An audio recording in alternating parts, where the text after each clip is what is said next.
चलिए आज हम रिवाइज करेंगे startup India scheme.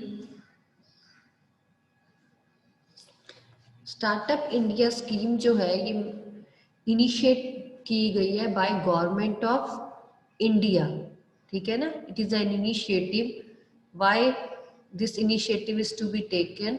Because with an objective that there is a strong ecosystem for nourishing the innovations and startup in the country, ठीक है। It is helpful in sustainable economic growth and generate large scale employment opportunities. It's main aim is for innovation and design, ठीक है ना। Means to develop the ecosystem, मतलब अपने ecosystem को हमने ऐसा डेवलप करना है कि ऑल ओवर एंटरप्रेन्योरशिप जो है ऑल क्रॉस द कंट्री हो जाए। और इसके लिए गवर्नमेंट जो है ऑफर कर रही है आपको वेरियस स्कीम्स, ठीक है ना, ताकि it helps to promote the startup, ताकि स्टार्टअप जो भी आ रहे हैं उनको हेल्प कर सके। और ये इनिशिएटिव किसने चलाया था ये मैंने कई बार बताया है, by our prime minister mister Narendra Modi. और कब हुआ था? सबकी डेट्स गलत थी स्टार्टअप इंडिया की, तो थोड़ा सा ध्यान रखना है। ये 15 अगस्त 2015, मतलब 5 इयर्स अगो ही ये स्कीम आई थी, ठीक है। 15 अगस्त 2015। तो कुछ जो है इनको याद रखनी है टर्म्स को। अब था क्या स्टार्टअप इंडिया स्कीम में? हमने हर business enterprise, whether it is private company, partnership, ठीक है, sole proprietor, but registered in India, उनके लिए था कि जो नया बिजनेस स्टार्ट करना चाहते हैं या ऑलरेडी एस्टेब्लिश है पर 5 इयर्स हुए हैं जिनको अभी, उनको हमने स्टार्टअप में काउंट किया। और एलिजिबिलिटी आप कह सकते हो जी हम इसके में कि न्यू कंपनीज होनी चाहिए। मेनली इन्होंने यही कहा कि न्यू कंपनीज को जो है हम उनको एलिजिबल करेंगे। ये मेनली जो है इन्फ्लुएंस करती है the mindset of the enterprises, create awareness चाहती है, ठीक है। इसके अलावा अगर आप कह सकते हो एनकरेज करना चाहती है, मोटिवेट और एजुकेट करना चाहती है यूथ, साइंटिस्ट, टेक्नोलॉजिस्ट को। और सपोर्ट करना चाहती है जो प्री स्टार्टअप करना चाहते हैं, कुछ ऐसा फेज होता है जो नहीं स्टार्टअप कर पाते। प्लस स्पेसिफिक नीड्स जो है लाइक स्पेशल कह सकते हो टारगेट ग्रुप्स है, जैसे वुमेन हो गया, सोशली इकोनॉमिक बैकवर्ड क्लास हो गए, शेड्यूल कास्ट, शेड्यूल ट्राइब्स आ गई, उनके लिए स्पेशली ये किया गया, ठीक है ना। सबसे इम्पोर्टेंट है जो भी एंटिटी होगी वो रजिस्टर्ड होनी चाहिए इन ma'am, India, not older than 5 years, जैसे मैंने अभी बताया। Ma'am yes. मैम मैं अखिलेश बोल रहा हूँ। हाँ जी बोलिए अखिलेश। मैम मेरा फोन मैम ऑफ हो गया ना, तो मैम मैं विनय के फोन से मैम इसमें क्लास लगा रहा हूँ। ओके नो प्रॉब्लम, ठीक है। वर्किंग टुवर्ड्स द इनोवेशन, इनका मेन पर्पस है कि इनोवेशन की तरफ वर्क करना है, मतलब हमने इनोवेटिव कुछ आइडियाज लाने हैं,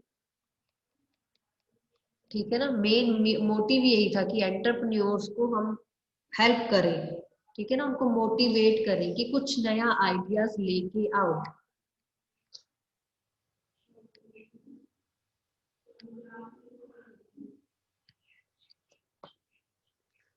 अब आ जाते हैं इसमें स्टार्टअप इनिशिएटिव के मेन एक्शन पॉइंट्स क्या थे, हम कह सकते हैं, या वेरियस स्कीम्स क्या थी। फर्स्ट था नो इंस्पेक्शन। तो इस स्कीम में नो इंस्पेक्शन है, मींस गवर्नमेंट ऑफ इंडिया आपकी कोई इंस्पेक्शन नहीं करेगी। आप 3 इयर्स तक कुछ भी कर सकते हैं, अपना सेल्फ सर्टिफिकेशन के साथ आप अपना स्टार्ट कर सकते हैं। सेकंड आ जाएगा रजिस्ट्रेशन। रजिस्ट्रेशन में हमने बात की थी कि एक मोबाइल ऐप लॉन्च किया गया है, क्योंकि ये 2015 में स्टार्ट हुआ तो 2016 में एक ऐप लॉन्च किया गया, एक ऑनलाइन पोर्टल जहां आप अपना जो फॉर्म है उसे रजिस्टर करवा सकते हैं। थर्ड आ गया इनकम टैक्स में आपको एग्जम्पशन मिलेगी 3 इयर्स तक के लिए, आपको कोई इनकम टैक्स फिल नहीं करना। फिर है कैपिटल गेन एग्जम्पशन, सेम है, आपको उस कैपिटल गेन एग्जम्पशन मिलेगी फर्स्ट 3 इयर्स, आपको कोई भी टैक्स नहीं भरना। फिर आ जाएगा बेनिफिट्स मिलेगा इन पेटेंट्स एंड इंटेलेक्चुअल प्रॉपर्टी में, क्योंकि पेटेंट्स और इंटेलेक्चुअल प्रॉपर्टी में क्या होता है, आपको पेमेंट पे करनी पड़ती है, उस पेमेंट पे आपको 80% रिबेट मिलेगा, मीन्स आप 80% तक आपको फ्री हो जाएगा, ठीक है ना। फिर आ जाएगा फंडिंग स्कीम में है कि 10,000 करोड़ तक न्यू स्टार्टअप्स के लिए स्टार्ट किया गया, ठीक है। और इसमें अलग पॉइंट्स भी हैं हमारे पास कि सिंप्लीफिकेशन है, फ्रेंडली है, फ्लेक्सिबल है, स्टार्टअप इंडिया हब के नाम उससे है, इकोसिस्टम को जो डेवलप करता है, ठीक है। लीगल सपोर्ट और फास्ट ट्रैकिंग एग्जामिनेशन है,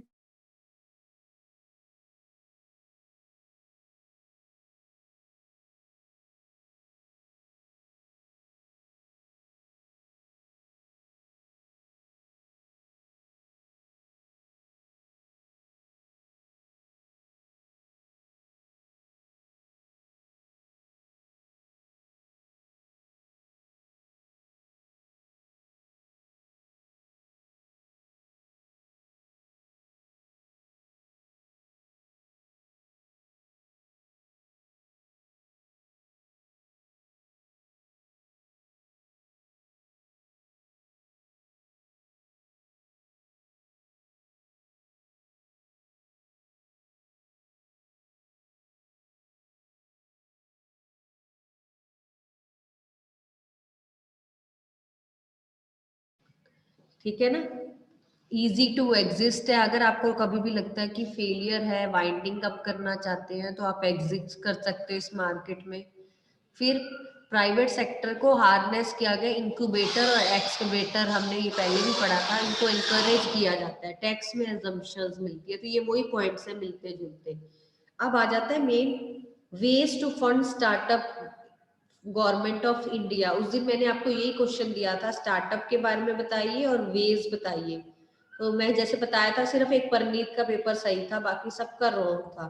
तो स्टार्टअप इंडिया जब भी आप बताएंगे, आपने पहले उसकी एक डेफिनेशन जो भी आपको बताया है कि इनका मेन सिस्टम क्या है, इकोसिस्टम है, टू प्रमोट करना ऑल ओवर दी इंडिया, तो ये सारा आपने पॉइंट्स बताने हैं। फिर आपने बताना है इसको किसने स्टार्ट किया, कब स्टार्ट किया, नरेंद्र मोदी जी ने इन 15 अगस्त 2015, तो ये लाइन बता के ये आपका स्टार्टअप का इंट्रोडक्शन हो गई।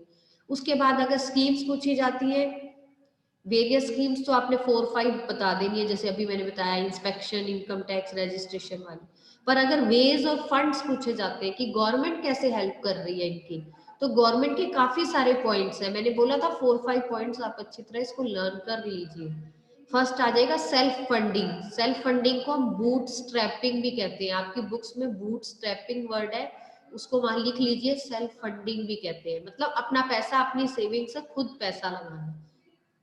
मेरे पास कोई आइडिया आया स्टार्टअप का, तो ऑब्वियस है एक ऑप्शन अच्छा यही होता है, आप अपना पैसा लगाओ और शुरू करो, ठीक है ना, चाहे थोड़ा ही हो। तो बूट स्टेपिंग या सेल्फ फंडिंग होता है कि अपने ही इन्वेस्टर्स खुद ही बनो, खुद, फिर आपका देख के शायद कोई आपके इसमें अट्रैक्ट होके आपको पैसा देगा। सेकंड आता है crowd funding, crowd funding like exhibition, इनको ऐसे याद रखोगे तो इजी रहेगा। पूलिंग ऑफ रिसोर्सेज, मतलब मैंने एग्जीबिशन पे अपना आइडिया एग्जिबिट किया कि मैं ऐसा ऐसा कुछ नया करना चाहती हूँ, तो जिस जिसको पसंद आएगा वो आपको पैसे देंगे, ठीक है, आपकी हेल्प करेंगे कि हाँ मैं इसमें इन्वेस्ट करना चाहता हूँ। वो एक टाइप वो हो गया, आपने कोई खेल दिखाया और बच्चों को पसंद आया और उन्होंने आपको कुछ दिया भी, ठीक है ना, वही crowd funding is that type of system. यहाँ जो होता है स्मॉल बिजनेसेस को जिनको फंड्स नहीं मिल रहा होता, वहाँ फंड्स इजीली मिल जाता है, बस ये आपका आइडिया अच्छा लगना चाहिए, कॉमन पीपल तक पहुंचना चाहिए। थर्ड आ जाएगा एंजल इन्वेस्टमेंट, एंजल इन्वेस्टमेंट नाम ही है, एंजल्स आएंगे, एंजल्स मतलब गूगल्स, ठीक है, याहू, अलीबाबा, ये मैंने बताई थी, ये कंपनीज आएंगी और आपके स्टार्टअप में पैसा लगाएंगी, ठीक है। इसमें क्या होगा, ये प्रोमिनेंट कंपनीज हैं, ये पहले से ग्रोथ रेंज में है, तो ये आपकी हेल्प करेंगी कहीं ना कहीं आपके इन्वेस्टमेंट करने में। फिर आ जाता है वेंचर कैपिटल, वेंचर्स होता है कोई और पैसा लगाए, मींस ये कंपनी है, मुझे इनका अच्छा लगा तो मैंने, मेरी कंपनी ने मैं पहले ही कहीं काम कर रही हूँ किसी कंपनी के साथ, पर मैं इस कंपनी में भी लगाना चाहती हूँ, ठीक है ना। तो हम वेंचर्स में होता है प्रोफेशनली मैनेज फंड्स होते हैं जो इन्वेस्ट करते हैं अपने उससे, ठीक है ना। मतलब मुझे पता है मेरे पास भी टैलेंट है और इसके पास भी टैलेंट है, तो मैं कहती हूँ मैं तेरे उसमें पैसा लगाऊंगी, हम दोनों मिल के करेंगे, वहां मिल के हो जाएगा। क्राउड फंडिंग में क्या था, हम सिर्फ इन्वेस्ट कर रहे थे, यहाँ हम अपनी भी नॉलेज उसके साथ शेयर कर रहे हैं, वेंचरिंग कर रहे हैं। तो यहाँ एक्सपीरियंस हो गया, मेंटरशिप हो गया, मतलब एक तरह का आप इवेल्युएट करते हो, मिलके करते हो। तो वेंचर्स में हम इसकी बात करते हैं। नेक्स्ट फिफ्थ आ जाता है हमारा, कोई अभी भी किसी को कोई प्रॉब्लम आए इस पॉइंट्स में तो प्लीज साथ ही साथ पूछ लीजिए। जब मैं लिखवाऊंगी या टेस्ट देती हूँ तो आप लोग नहीं अच्छा लिखते, फिर टाइम का बहाना नहीं लगाना, किसी चीज का लगाना। पॉइंट्स बहुत इजी है अगर आप अच्छी तरह समझ लेते हैं तो। नेक्स्ट आ जाता है इंक्यूबेटर्स एंड एक्सेलरेटर्स। देखो एक्सेलरेटर्स, इंक्यूबेटर्स ये आपने नाम सुने हुए हैं। जो अर्ली स्टेज होती है बिजनेसेस की उसे इंक्यूबेटर और एक्सेलरेटर बोलते हैं, क्योंकि पहले पहले धीरे धीरे हम सीखते हैं, फंड्स लगाते हैं। तो जब ये ज्यादातर जो सिटीज होता है उसमें स्टार्ट होता है, यहाँ पर 100 ऑफ स्टार्टअप स्टार्ट करवाए जाते हैं ताकि जितनी छोटी छोटी कंपनीज है उनको हेल्प मिल सके, उनको as a mentor, investor, follow up मिल सके। और जिनको नहीं ठीक लगेगा तो वो एग्जिस्ट कर जाएंगे, हट जाएंगे। यहाँ 100 ऑफ स्टार्टअप बिजनेस स्टार्ट किए जाते हैं एक साथ। और लास्ट आ जाता है माइक्रो फाइनेंस, मीन्स थोड़ा थोड़ा फाइनेंस, ठीक है, थोड़े छोटे छोटे बैंकों से हम ले लेके इनको देते हैं, या नॉन बैंकिंग फाइनेंशियल कॉर्पोरेशन जो इनकी लीगल रिक्वायरमेंट्स को पूरा करता है, ठीक है। और इसमें बड़े बैंक्स भी आ सकते हैं, SBI, HDFC bank, ICICI bank, ये भी कोलैबोरेशन करके इनको इन्वेस्टमेंट करते हैं। और इनके अगेंस्ट वो कोलेटरल सिक्योरिटीज जो रखी जाती है, देखो एक बैंक आपको लोन देता है तो वो कहता है आप एक सिक्योरिटी रखो, पर यहाँ स्टार्टअप के लिए वो सिक्योरिटी भी नहीं मांगते, वो वैसे ही हेल्प करते हैं आपकी, ठीक है ना। कि एक बार इनका बिजनेस स्टार्ट हो जाए फिर तो फिर लोन मांगेंगे, फिर ये मांगेंगे आपसे।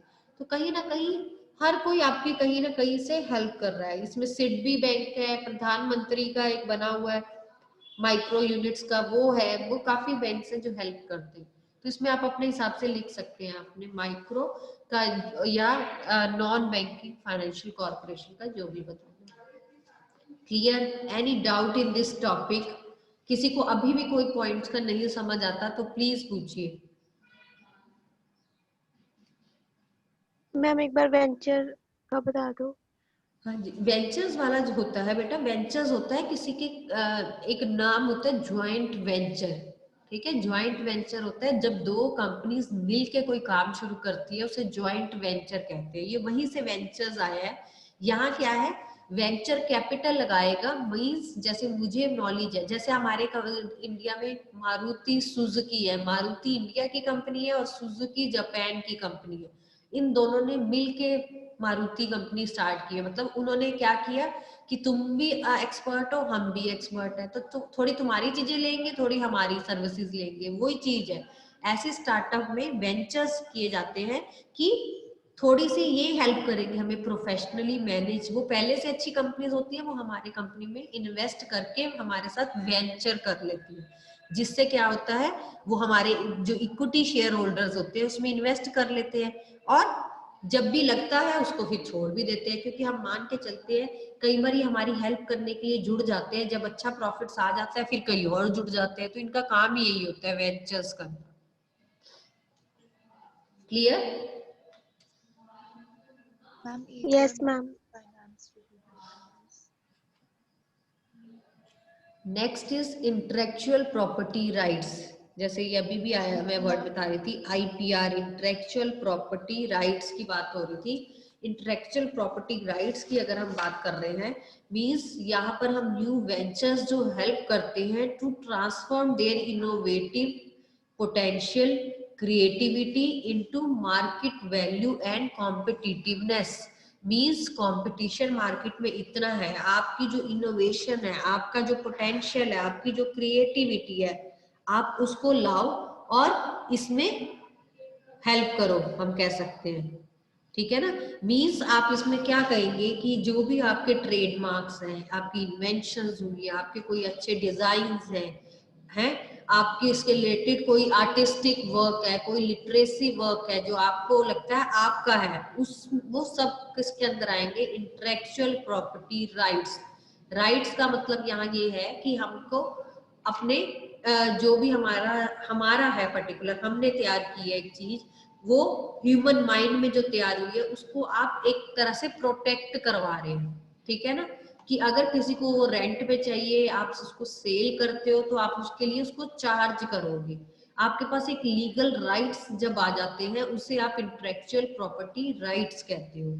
इंटेलेक्चुअल प्रॉपर्टी जो राइट्स है वो ज्यादातर एज ओवर द कॉम्पिटिटर्स है, मीन्स आपका हर कॉम्पिटिटर चाहेगा वो भी आपकी तरह करे, ठीक है ना? क्योंकि आप एक बुक लिख रहे हो, बुक्स तो कितनी पब्लिश होती है, आपकी क्यों स्पेशल है? अगर वो है भी तो आपके कॉम्पिटिटर्स भी तो चाहेंगे ना कि हमारे पास भी ऐसी स्पेशल बात हो सकता है वो आपकी कॉपी करना चाहे, आपकी चोरी करना चाहे, तो कहीं ना कहीं आप राइट्स ले लेते हो, तो आपकी वो चीज, आपका जो लिखा हुआ है, आपका जो टैलेंट है वो कोई नहीं ले सकता, ठीक है ना? आप कोई भी लोगो ले लो, आप अपनी कार का लोगो ले लो, अपने फोन का लोगो ले लो, ब्रांड नेम ले लो, तो वो सब क्या है? एक राइट है, ठीक है? वो कोई और यूज नहीं कर सकता। जब भी हम इंटेलेक्चुअल प्रॉपर्टी की बात करते हैं तो हमने इसको 2 कैटेगरीज में डिवाइड किया है। पहला है इंडस्ट्रियल प्रॉपर्टी और दूसरा है कॉपीराइट्स। इंडस्ट्रियल प्रॉपर्टी में सारा कुछ आ जाएगा, आपके पेटेंट्स, आपके ट्रेडमार्क्स, इंडस्ट्रियल डिजाइन्स, ठीक है? कोई ज्योग्राफिकल इंडिकेशंस है वो सब आ जाएगा। और कॉपीराइट्स होता है लिखने से रिलेटेड, जिसमें लिटरेसी और आर्टिस्टिक वर्क आ जाएगा। मींस जैसे वो हमारी पेंटिंग्स हैं, ठीक है ना, स्पेशल नाम दिए जाते हैं हमारी पेंटिंग्स को, वो कोई और थोड़ा ना उसको बना सकता है फिर यूज कर सकता है। तो अगर आप वैसे बनाओगे तो आप उनका यूज कर रहे हो, कॉपीराइट वो कर रहे हो। तो कहीं नहीं है, ऐसा है कि एक जर्नल असाइनमेंट है आपकी प्रॉपर्टी राइट्स पे, आपकी एसेट्स पे। तो इंटेलेक्चुअल प्रॉपर्टी राइट्स का मैंने इसमें कुछ पॉइंट्स लिखवाए थे कि जो भी इनोवेटिव पोटेंशियल है उनको उनका मार्केट वैल्यू मिलेगा, जो एंटरप्रेन्योर है उसका नेम और प्लेस पता चलेगा इससे। रिसर्च वर्क ये कहता है कि ज्यादातर जितने भी पेटेंट्स ये आजकल प्रोटेक्ट किए जाते हैं वो 25% तो न्यू अपकमिंग एंटरप्रेन्योर्स होते हैं। मतलब आजकल जितने भी नए लोग आ रहे हैं, स्टार्टअप शुरू कर रहे हैं, कोई नया वो लोगो बनाते हैं, तो ज्यादातर 25% वो ही अपना जो पेटेंट है या अपना जो भी इंटेलेक्चुअल प्रॉपर्टी राइट्स में हेल्प करते हैं। इसके अलावा आ सकता है जितने भी इंटेलेक्चुअल प्रॉपर्टी राइट्स हैं वो ज्यादातर इनटेंजिबल एसेट्स पे होते हैं, ठीक है ना? टेंजिबल एसेट्स पे नहीं होते। ये मैंने मशीनरी खरीदी, मैं इसका नहीं कॉपीराइट्स करवा सकती। मोस्टली इनटेंजिबल, पहले आपको पता हो एसेट्स क्या होता है और टेंजिबल और इनटेंजिबल एसेट्स कौन सी होती है, तो वो आपको पता होना चाहिए। इसके अलावा ये हेल्प करते हैं हमारे कॉम्पिटिटर्स को और हमें लीडर बनाते हैं, ठीक है ना? हमारे कॉम्पिटिटर्स के लिए एक तरह का कंपटीशन लेवल बढ़ जाता है ना, अगर हमने कुछ अच्छा कर दिया, हमने प्रोटेक्शन करवा दी, तो बाकियों के लिए भी ये एक कंपटीशन बन जाता है और लीडर बनने में हेल्प करता है। इसमें 3 चीजें जरूर याद रखनी है: copyrights, patents and trademarks. Copyrights मैंने अभी बताया है, बुक्स, कॉपीज, आर्टिस्टिक वर्क से रिलेटेड होगा। पेटेंट्स जो होंगे वो होगा अपने कोई भी चीज यूजफुल, मतलब पेटेंट उसको करवाइए, मोनोपोली है, जैसे मैंने कुछ बनाया है और मुझे इसको बेचना है पर मेरे वाला तरीका कोई नहीं कर सकता। और ट्रेडमार्क्स होते हैं कोई भी वर्ड्स और सिंबल्स हो सकते हैं, जैसे हम बाटा के उस पे एक्शन पे देखते हैं, लाइकी पे देखते हैं, ठीक है ना? इनका अपना ही एक लोगो है, वो कोई यूज नहीं कर सकता, ठीक है ना? तो ये लीगल प्रोटेक्शन इनको मिली हुई है थ्रू ट्रेडमार्क। ये छोटा सा ही टॉपिक है, क्लियर?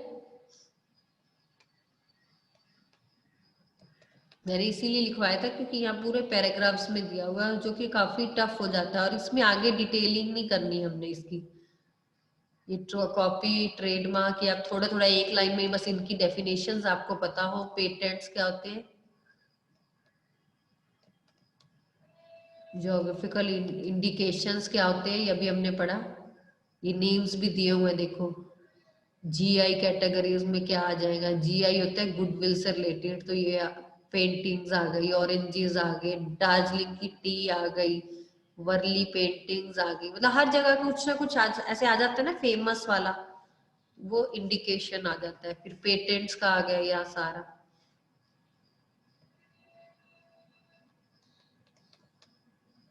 डिजाइन, वैरायटी, हमने इतनी डिटेल नहीं करनी, हमारे सिलेबस में इतना डिटेल में नहीं है, हमने बस इसका थोड़ा थोड़ा लर्न करके पता होना चाहिए हमें। इसमें ज़्यादा इंपॉर्टेंट टॉपिक जो है वो startup India plus intellectual property है, ठीक है ना। जो ये 3 टॉपिक नए ऐड हुए उसमें ये दोनों ज़्यादा इंपॉर्टेंट है।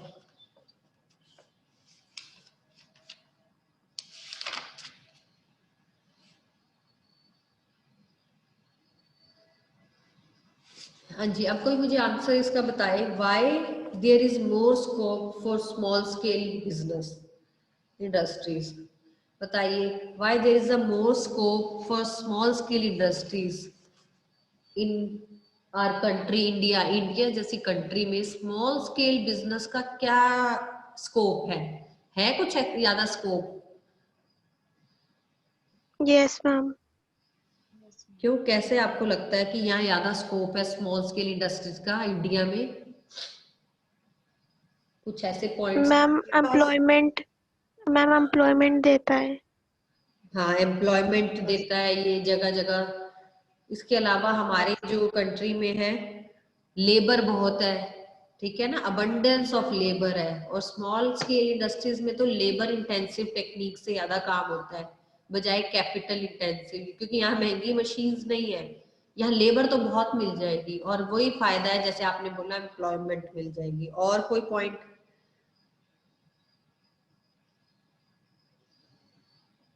शॉर्टेज ऑफ फाइनेंस है, या पैसों की कमी है हर घर में, है ना।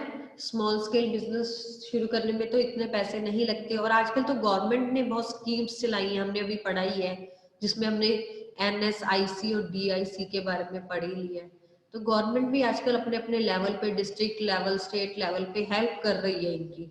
तो कहीं ना कहीं हम कह सकते हैं, जिस तरह हमारी कंट्री डेवलपिंग कंट्री की तरह जा रही है, एक होता है डेवलप हो चुकी है, एक डेवलपिंग की तरफ जा रही है, और एक अंडर डेवलप है। तो हमारी कंट्री ना तो अंडर डेवलप है, ना ही पूरी तरह डेवलप हो चुकी है, तो ये तो डेवलपिंग की तरफ जा रही है।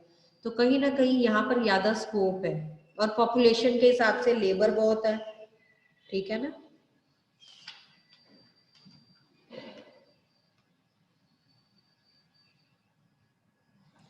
Do you think that small scale business can survive in competitive market? Yes, do you think? जो ये स्मॉल स्केल इंडस्ट्रीज है ये सरवाइव कर सकती है इस कॉम्पिटिटिव मार्केट में?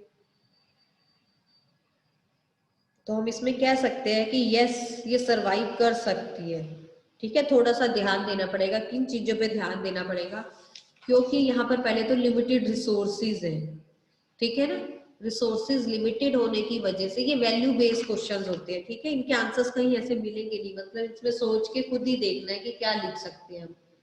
तो हम मान सकते हैं कि स्मॉल स्केल इंडस्ट्रीज यहाँ सरवाइव कर सकती है अगर हमारे रिसोर्सेज, क्योंकि थोड़ी लिमिटेड है, उसको हम ठीक कर दे, ठीक है, यूज अच्छी तरह करें।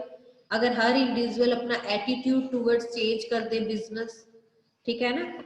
प्लस अगर हम कह सकते हैं पर्सनल अटेंशन दें हम इस पे, ठीक है। तो कई चीजें हैं हमारे पास, उसमें हम अपने उसको चेंज कर सकते हैं। अब इसमें आ जाता है state few forms of support to SSI। कौन कौन इन्हें सपोर्ट कर रहा है स्मॉल स्केल इंडस्ट्रीज को? उन्होंने फ्यू फॉर्म्स पूछी है। सपोर्ट मतलब वही गवर्नमेंट जो इनको हेल्प कर रही है। तो हमारे बाकी टॉपिक तो कर चुके हैं, इसमें गवर्नमेंट दो ही तरह से है, NSIC और DIC, इन दोनों को आपने लिख देना है कि हाँ ये सपोर्ट करती है SSI को, ठीक है। बाय द गवर्नमेंट ने ये दोनों चीजें हैं जो सपोर्ट करने के लिए हमें दी हुई है।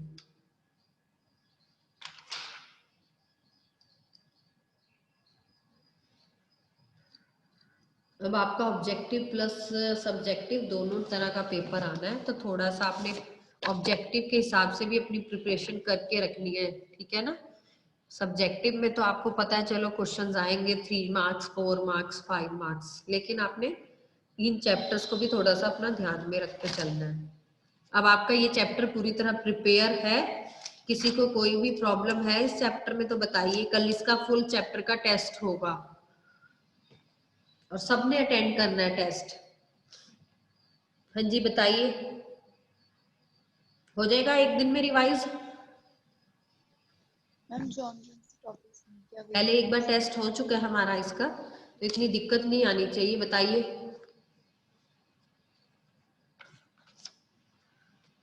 Yes ma'am. हो जाएगा ना? चलो यस मैम बोल दिया, उदय ने बोल दिया, मैंने सबकी तरफ से यस समझ लिया। उदय ने बोला, आप सबने बोला, एक ही बात है, ठीक है। उदय हो जाएगी।